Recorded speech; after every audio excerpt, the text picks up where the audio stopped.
आज हम class 11 geography की क्लास में लेसन थर्ड स्टडी करेंगे, जो हमारी book fundamental of physical geography से लिया गया है। Lesson third geography class 11। Student, lesson का नेम है interior of the earth. It mean outside में तो हमें सब कुछ विजिबल होता है कि अर्थ में क्या होता है, लेकिन अर्थ के इंटीरियर पार्ट में क्या होता है ये हमें विजिबल नहीं होता है। तो हम इस लेसन में स्टडी करेंगे इंटीरियर ऑफ द अर्थ। हम हमारे टॉपिक पे आते हैं। सबसे फर्स्ट हमारा टॉपिक है the earth radius is the 6000 kilometre 370 kilometre. हमारे जो अर्थ का रेडियस है वो 6370 किलोमीटर हो। अब हमारे अर्थ में अलग अलग डिज़ास्टर आते हैं, अलग अलग जो भी नेचुरल क्लैमिटीज़ आती हैं, उनमें से नेचुरल क्लैमिटीज़ का हम वन बाय वन स्टडी करेंगे। सबसे फर्स्ट है अर्थ की नेचुरल क्लैमिटी है अर्थक्वेक। अर्थक्वेक एक नेचुरल इवेंट है। इट मीन्स एक नेचुरल इंसिडेंट है जो इस शेकिंग ऑफ द अर्थ, जो पूरी अर्थ को पूरी शेक कर देता है, मतलब हिला देता है पूरे अर्थ को। अर्थक्वेक से रिलेटेड ही हम नेक्स्ट पॉइंट डिस्कस करेंगे। The point where the energy is released, जिस पॉइंट के थ्रू, इट मीन्स जिस पॉइंट, जिस सेंटर के थ्रू एनर्जी रिलीज होती है, उसे हम अर्थक्वेक का फोकस पॉइंट कहते हैं। अर्थक्वेक का फोकस पॉइंट हम उसे कहते हैं जिस पॉइंट से एनर्जी रिलीज होती है। इट मीन्स अर्थ का टेम्परेचर रिलीज होता है ऑफ एन अर्थक्वेक, वो है earthquake. It is called the hypocentre. जिस पॉइंट से अर्थक्वेक के एनर्जी रिलीज होती है, इट मीन्स अर्थ का टेम्परेचर रिलीज होता है, उसे हम हाइपोसेंटर कहते हैं। The energy waves travelling in the different direction.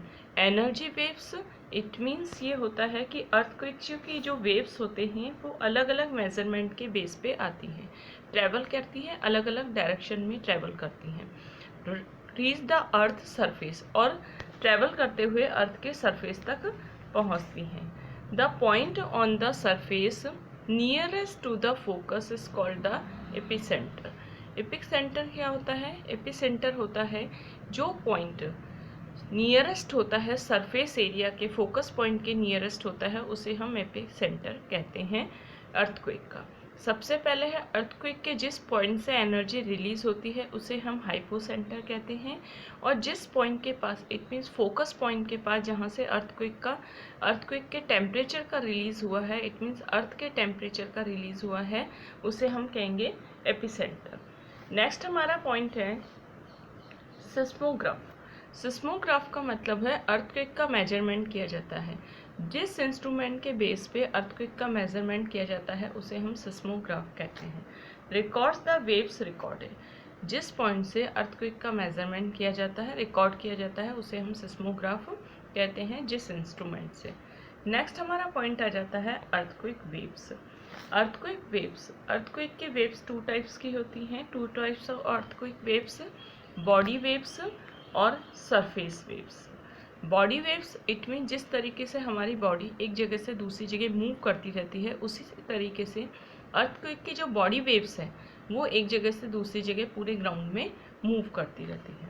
Body waves are generated due to the release of energy at the focus and move in all direction traveling through the body of the earth. It means earthquake की two waves होती हैं, body waves और surface wave. Body wave से हमारा मतलब है जिस तरीके से हमारी बॉडी मूव होती है पूरे ग्राउंड में, उसी तरीके से उसी वे में जो बॉडी वेव्स है वो पूरे ग्राउंड में, पूरे अर्थ में मूव होती रहती है। To types of body waves. अब हमारा टॉपिक आ जाता है कि बॉडी वेव्स के भी हम टू टाइप्स कर सकते हैं। सबसे पहले आ जाता है प्राइमरी वेव्स और दूसरा आ जाता है हमारा सेकेंडरी वेव्स। प्राइमरी वेव में डिस्क्राइब करते हैं जो प्राइमरी वेव्स होती हैं जो अर्थ के पूरे ग्राउंड में, इट मीन सरफेस एरिया में किस प्रोसेस के थ्रू फैलती हैं। सबसे पहले primary waves travel through gaseous form में फैलती है, लिक्विड फॉर्म में फैलती है और सॉलिड मटेरियल की फॉर्म में फैलती है। इट मीन्स अर्थक्वेक जब आता है तो अर्थक्वेक के आने के बाद में जो प्राइमरी वेव्स है वो पूरी तरह से गैशियस फॉर्म में फैलती है, लिक्विड फॉर्म में फैलती है और सॉलिड मटेरियल फॉर्म में फैलती हैं। फिर सेकेंड पॉइंट आ जाता है हमारा secondary waves. Secondary waves has helped scientist, secondary waves के बेस पे scientist structure of the interior of the earth. It means अगर साइंटिस्ट को अर्थ के स्ट्रक्चर का, इंटीरियर पार्ट का रिसर्च करना है तो अर्थ के सेकेंडरी वेव के बेस पे कर सकते हैं। टू ट्रेवल थ्रू, लेकिन सेकेंडरी वेव और प्राइमरी वेव में केवल इतना सा डिफरेंस है कि प्राइमरी वेव तो गैशियस फॉर्म में, लिक्विड फॉर्म में प्लस सॉलिड मटेरियल के फॉर्म में इधर से उधर स्प्रेड होती है, जबकि सेकेंडरी वेव्स होती है वो केवल सॉलिड मटेरियल के फॉर्म में ही वेव होते हैं।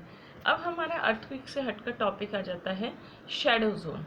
शैडो जोन क्या होते हैं? शैडो जोन का मतलब होता है सबसे पहले earthquake waves get recorded in the seismograph. Earthquake waves को सिस्मोग्राफ के इंस्ट्रूमेंट के थ्रू रिकॉर्ड किया जाता है। Located at far off location, there exists some specific areas where waves are not reported. लेकिन कुछ स्पेसिफिक एरियाज ऐसे होते हैं जहाँ पे सिस्मोग्राफ के थ्रू, जो एक इंस्ट्रूमेंट है जिससे अर्थक्वेक का मेजरमेंट किया जाता है, सिस्मोग्राफ के थ्रू उन वेव्स को रिकॉर्ड नहीं किया जाता ऐसे एरिया में, तो उन एरियाज को हम कहते हैं शैडो जोन। फिर हमारा नेक्स्ट टॉपिक आ जाता है मेजरिंग अर्थक्वेक, कि अर्थक्वेक को हम मेज़र किस वेज पे कर सकते हैं। The earthquake events are scaled either according to the magnitude of the intensity of the shake. Earthquake की शेक को जिस बेस पे, जिस इंस्ट्रूमेंट के थ्रू हम मेज़र कर सकते हैं, उस इंस्ट्रूमेंट को, उस मैग्नीट्यूड इंस्ट्रूमेंट को, स्केल को हम कहते हैं, मैग्नीट्यूड इंस्ट्रूमेंट को कहते हैं रिएक्टर स्केल। जिस स्केल के बेस पे हम अर्थक्वेक का मेजरमेंट करते हैं उस स्केल को हम कहते हैं रिएक्टर स्केल, उस मैग्नीट्यूड स्केल को कहते हैं हम Richter scale. The magnitude is expressed in numbers. Magnitude जो स्केल होता है उसे हम नंबर्स के थ्रू मेज़र करते हैं जो 0 से 10 तक होते हैं। The intensity scale named after mercury an Italian seismologist. जो स्केल को जो नेम दिया है, it means Richter scale name दिया है, वो मर्करी एन इटालियन सिस्मोलॉजिस्ट, एक सिस्मोलॉजिस्ट थे, मर्करी नाम था उनका, और उस बेस पे रिएक्टर स्केल को नेम दिया गया है। एक बार अर्थक्वेक के मेजरमेंट से रिएक्टर स्केल एक बार हम दोबारा से आइडेंटिफाई करते हैं। अर्थक्वेक की वेव्स को, इट मीन्स कितने रिएक्टर अर्थक्वेक आया है, अर्थक्वेक के वेव को, इट मीन्स अर्थक्वेक के अर्थ के शेक को हम जिस इंस्ट्रूमेंट के थ्रू, जिस मैग्नीट्यूड स्केल के थ्रू मेज़र करते हैं, उस मैग्नीट्यूड स्केल को हम कहते हैं रिएक्टर स्केल।